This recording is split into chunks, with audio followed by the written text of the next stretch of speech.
park ranger pull up in this spot. I guess I just told them I was shooting some videos and pictures, so let's get back into the video. What's going on YouTube? It's Sundeep M3 back again with another video. I hope you guys liked the last video where I gave the top 5 reasons of why I hate the G80 M3. Today we're gonna get right into it and go over the 5 reasons why I love this 2021 G80 M3 Competition rear-wheel drive. The first reason why I like the G80 M3 a lot has to do with the front, specifically the front grille.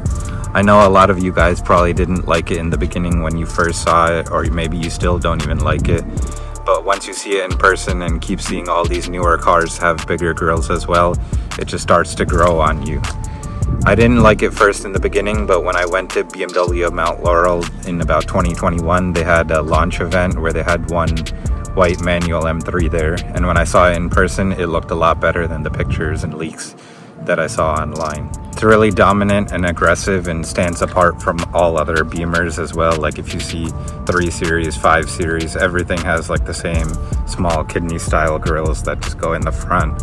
But this is like the full front, so definitely stands apart. When you see the M3 coming down the road, you know what it is. Some people who don't like the grille choose to swap it out for grills such as Vorsteiner or the CS style.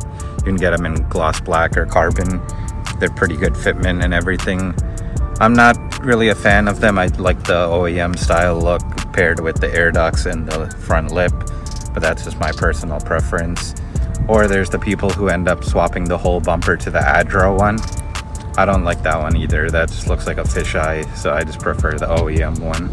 Let me know what you guys think. Do you like the stock grille? Do you like this whole setup I have going on? What would you change, or what's your personal preference? Comment down below.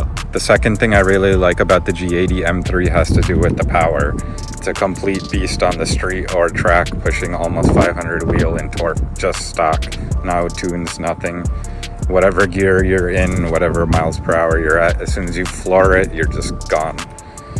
And pretty much you can beat 9 out of 10, if not 10 out of 10 cars on the street, just stock. And there's so much tuning capability on these, whether you go JB4 or do the Femto unlock and go E85 or any other fueling options, you can push upwards of 700 horsepower with just some bolt-ons. In addition to the performance of the car, I also have the MST intakes and the RC tuning single mid-pipe. So those two paired with it just makes it sound really amazing, and when you get on the pedal, you can just hear those intakes and turbo spool up sound along with the whole mid-pipe sound from the rear section. So both of those paired together just makes the driving characteristics a lot more enjoyable than stock. For the third point, let's get into the interior and I'll explain. So as soon as you open the door, you're granted with this beautiful luxury Kailami orange interior, as you guys can see here. And when you get right into the driver's seat, you can just really get a whole experience of what the car feels like. It's like a fighter jet kind of with the cockpit and everything right down here. You can see you got the push to start, gear shifter feels really nice, steering wheel. Just the overall quality is really premium and they didn't cheap out. In addition to the interior, another thing that I personally like over the newer ones is the iDrive 7 versus iDrive 8. I just like the whole startup sequence right here where you can change the modes, as I was showing in my previous video, M1, M2, with the M mode setting, along with the screen in the center. I just like how it's separated versus the whole single panel look. It's just more even, makes it a more enjoyable experience, and I feel like it won't look as outdated. Everything still works really good too, nothing is slow or crazy. Still, it's a new car pretty much, so not as slow as the previous iDrives yet. What do you guys think? Do you prefer the iDrive 7 or do you like the newer iDrive 8? iDrive 8 is nice. I have used it about 1-2 months ago when I was on a trip in Miami in a 440i convertible.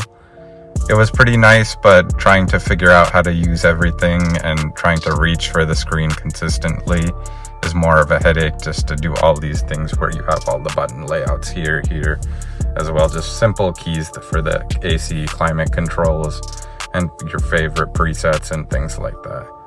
And I prefer to use the iDrive controller versus the screen, so there are some differences in that. The fourth reason has to do with the technology of the car.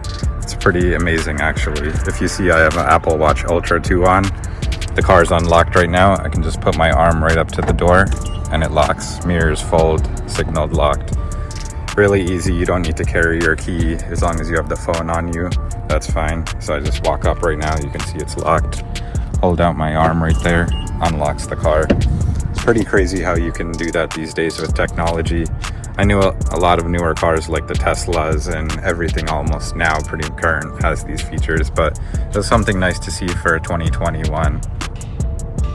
In addition to unlocking the car with your Apple Watch or your iPhone, there's also a digital key that BMW provides, I believe only on the competition models and not on the rear-wheel drive base.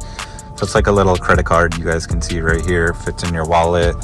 You just basically just keep it right under where the wireless charger area is, and you're able to start your car, unlock it as well, similar to a Tesla. Nothing new, but it's another safety option in case you don't want to bring your key out if you go to the beach or just don't want to have it in your pockets. So another really good option I like about the tech as well. The smartphone app is also really great. You can do things like unlock, lock, flasher lights, horn, and also a remote start and precondition the vehicle. Another cool feature in the interior tech is if you have the executive package, you get the gesture controls. This has been around for almost 5 years now, but on iDrive 7, but basically if you swirl your hand and sweep it to the right, to the left, you can change the volume of songs. I'm not going to do it right now because of copyright, but you can also go next if you heard that, and previous if you have that. So there's like a sensor kind of up right over here, basically shines down. You guys can't really see it, but whenever you hover your hand over it and do those certain gestures, it'll change. The fifth thing that I really like about the G80 M3 are the hip arches. Similar to the F80, the M3s always have the widest hips in the back. It just really gives it an aggressive setup from the stance point, especially when you have lowered the car with spacers or springs. It just makes it really aggressive and more notable. Comment down below if you guys like the M3 because of that or the M4. But I personally like the M3 given that you get that extra room and that aggressive look as well. Even though a lot of people argue that the M4 looks more sporty because of the two doors. So that sums up the top 5 reasons why I love the G80 M3. There's a lot more things I love with it as well. Just the overall appearance, wheels, cool factor, drivability, the list goes on and on. Comment down below, what do you guys think would you pick for this car? Do you like anything specific that I left out, or what other features and options would you be curious to see? Sundeep M3 out.